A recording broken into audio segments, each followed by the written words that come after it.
Hey folks, welcome back to the Portable Gamer. Welcome back to Train Sim World 2020, and welcome to the BR204 Loco Add-On DLC. We're on the main Spessartbahn route DLC, and this is the Aschaffenburg multiple unit delivery scenario.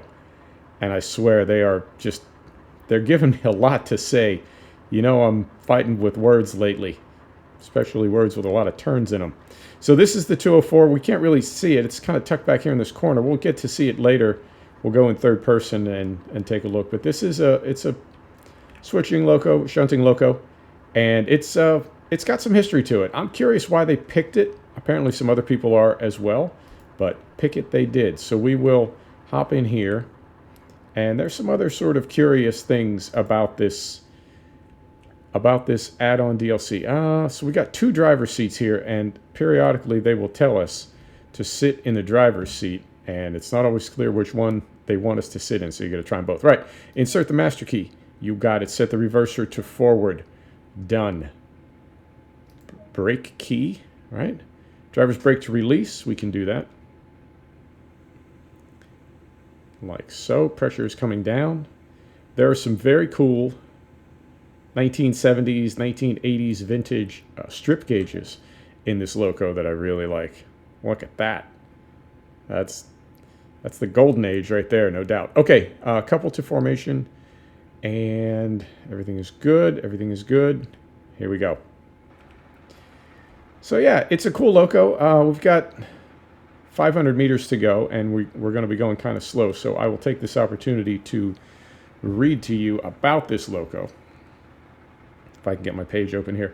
So this was originally the DR Class V100, redesignated the Class 110 in 1970, and then I suppose at some later point after reunification, it was designated the 204. This was operated, it's a diesel locomotive, diesel only. It's not diesel electric, it's just straight diesel, and it was operated by the Deutsche Reichsbahn of East Germany. So I'm kind of curious why they did pick it, and I've seen some folks in threads and comments saying, you know, there were plenty of West German locos of the same era that are more representative. I don't know if these were used all over Germany after reunification, because it says they came out of service in 1992, and the wall came down, what, 89? So I'm curious why they did pick it. I mean, it's cool, but I'm not enough of a rail fan to really know the history and all the minutia of certain locos, you know, like the way rail fans are. They're way into this stuff. I'm only a little bit into it. But I do like it, and I'm really coming to like the yard activities and switching activities. For a long time I didn't. I just wanted to get in a train and roll. But I'm learning how much fun it is to hop in and out of locos, get things hooked up, move things around. I really do enjoy it. And I also, particularly on the American and Canadian routes, I really like to set the timetable up nighttime with fog, and it's just, there's something really atmospheric and just really, I don't know, it's just really cool to be hopping in and out of trains and running around in the dark and the fog by yourself. It always makes me wonder how many people are doing that very same thing. I think about stuff like that all the time. And let's slow down just a little bit here. The brakes are really tricky on this. They don't feel like they want to bite, and then after they bite, they take a little time to release. So there is some timing involved. At least I found there to be some timing involved in not slowing down too much, maintaining momentum, but not being so wary of that, right? Not being so wary of losing momentum that you brake too late or not enough. But I'm getting the hang of it. I've done a couple scenarios so far. And yeah, I like this little loco. I like the two that we have we've got one for the Peninsula Corridor, and we've got another for the NEC. And those are, I believe they're both variations on the same General Electric yard loco. But this is a German one, so I'm digging it. Now, as we get rolling, we'll talk a little bit about, you know, we always try to be positive here on the channel. Try to. Yeah, that's what I'm talking about right there. We just gave a little tap, but we didn't have a lot of speed. We weren't carrying a lot of speed, so that little tap was enough to stop us completely. I'll figure it out. I'll get the hang of it. Right, so we will carefully move my mouse here. Oh, timing. Right about like so. All right, I think we're close enough. So we hop back in here, right? Out here. And is it going to give it to us? No. No, it is not. Like I said, timing. So if we sit back down here, brakes off, and give it just a little, just a little.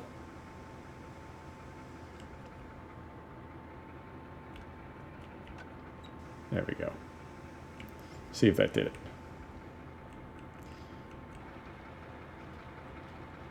And it says yes. All right, so these two are connected now. Let the pressure equalize and spread around. Set the reverser to neutral. Can do. Close the door. And as always, I apologize for any rapid or disorienting mouse movements. Set the brake key to inactive, right? Second locomotive. Right, so we'll go out here. Hop down. Close the door. Over here. Go to the other locomotive to set up multiple unit functionality. I would love to. Climb up the ladder. I also noticed the triggers are a little, I don't know, they're sort of different on this one. Yeah. Sit in this driver's seat. A? Did we not do that? It said go to the other unit, did it not? Ah. Use a specific door to get to the other unit, apparently. There we go. So now, close that, and tell you what, let's see if we can remember. I think it might be, yep, there it is. Battery switch to active. Wait for the engine water and oil temperature levels to reach normal. All right. Insert the master key in the second locomotive. Not that one, but that one. Okay. Set the reverser to engine only. Oh, we need to be sitting down. Oh, it's all going pear-shaped on us. Engine only. Set the handbrake to fully released. That's the driver's brake. Handbrake. Right. So that is this one. God. All right.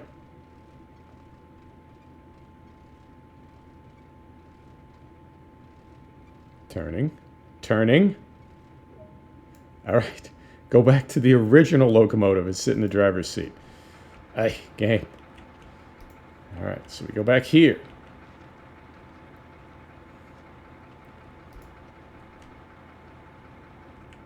In we go. Sit in the driver's seat. This one, I hope.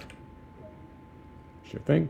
Set the multiple unit switch to both locomotives. Where the hell is the multiple unit switch?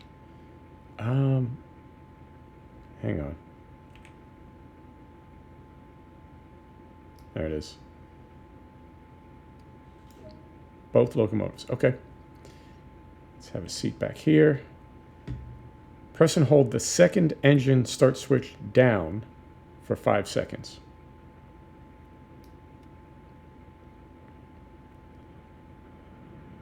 All right. There we go. Insert the master key. Done. Set the reverser to forward. Yes. Brake key to active. Release the driver's brake. Can do. I'm going to turn some instrument lights on here. And just to make our life extra difficult, I'm also going to turn on the CFA and the PZB. Let's get some windows open here. There's one. There's the other. Fantastic. 2D map. You got it. I think so. Are we good? We are good. Headlight on. And we're rolling. Okay, here we go. Let's hop back outside. Third person, beautiful evening. And I will read to you about these locos. So they were made in East Germany from 1966 to 1985. They were retired in 1992. I am keeping an eye on my distances here. Let me see. Length over buffers. This unit, I believe, this is the 204, was 46 feet, 8.5 inches. The bogie wheelbase was 90.5 inches. And we need to, with all that stuff running, we really need to keep an eye on it here. Overall wheelbase of 30 feet, 6.1 inches. Service weight of 64 tons. Axle load of 16 tons. Top speed of 100 kilometers an hour. Installed power looks like 1,100 kilowatts or 1,500 horsepower. Starting tractive effort, 227 kilonewtons or 51,000 pounds. Ran a V12 four-stroke diesel with an exhaust-driven blower, turbo, partially intercooled. I'm not sure what that means. Nominal RPM of 1,500, and it's got some kind of a hydrostatic transmission, some kind of a viscous coupling. I didn't know you could have one in a train. I thought trains had too much torque for that sort of thing, but you'll learn something new every day. All right, here we go. We're going to slow it down a little bit because with PZB running, I tend to run afoul of that quite a bit. I do. I don't always. There are some limits that go. They're sort of unwritten. You just need to know them. They don't show up on the console anywhere, and you just need to know them, depending on the weight of your train and braking distances and various other things. But if you know that stuff, you know what speed you need to be when you pass through the 1,000 hertz zones and the 500 hertz zones. I don't know all that yet. So me and PZB, we don't always get along too good. Right. Those brakes. Oh, God. It's so sensitive. All right. So this is the other thing to talk about. As we're coming through here, you can see this is like a dock area. So if you have the main Spessart Bond DLC, you may have noticed this area right here, like right in the center of the screen, this area. This is the entire route. You've been on this part of the route. You haven't been down here. Well, this, I guess, was closed. It was not available, and it is now. Now, I don't know if all the Locos will be able to make their way down here. I know some of them are straight electric, so they will not, but there are some diesel electric, are there not? So maybe they can. I don't know. But something else that I've read in comments and on the forums is people saying, like, well, hang on a minute. I paid for the entire main Spessart Bond DLC, but you're telling me there's parts of it that I bought that I can't use unless I buy this Loco too? So, you know, I would say Train Sim World is one of my favorite sims, and it is made by one of my least favorite developers. I don't know. There's an area similar to this in the Oakville Subdivision Canadian National DLC, but you didn't have to buy it. You just buy the route DLC, and you have access to that area. And this, not so much. So we'll see how it goes. I'm also curious if they ever introduce this Loco into other DLC routes. And I know there are a couple Loco DLC that if you buy it, you have to have one particular route for it to work.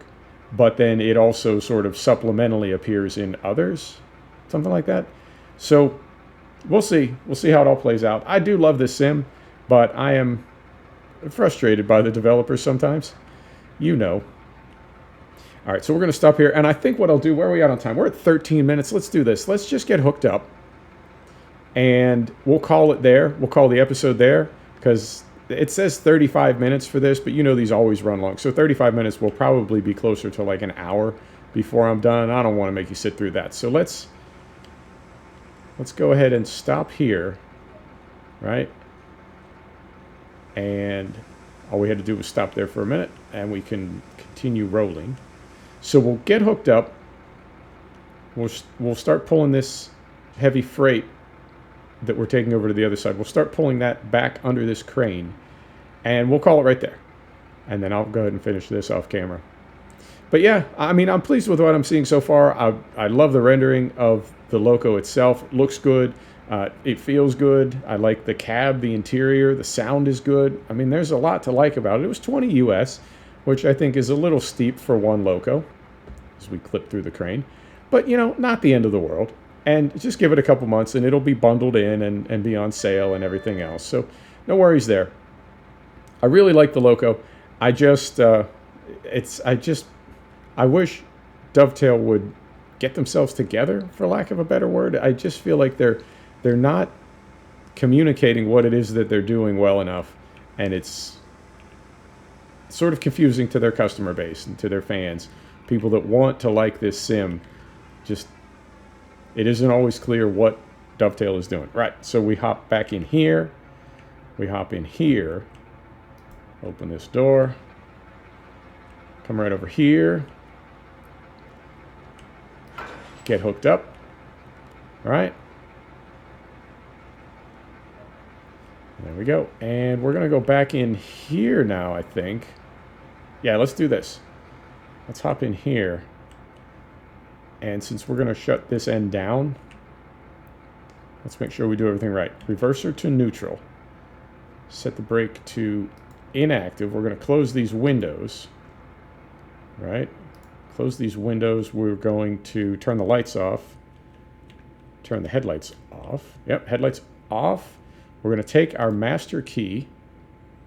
We're going to sit in the back driver's seat.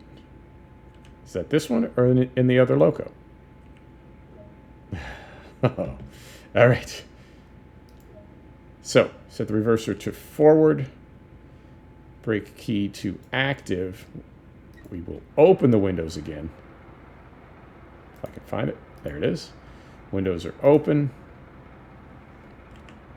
Instrument lights are on. Driver's brake release. Pressure comes down.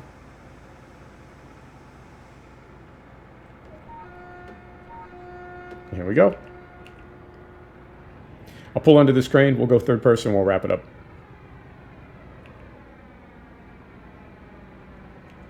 There we are. Rolling. All right.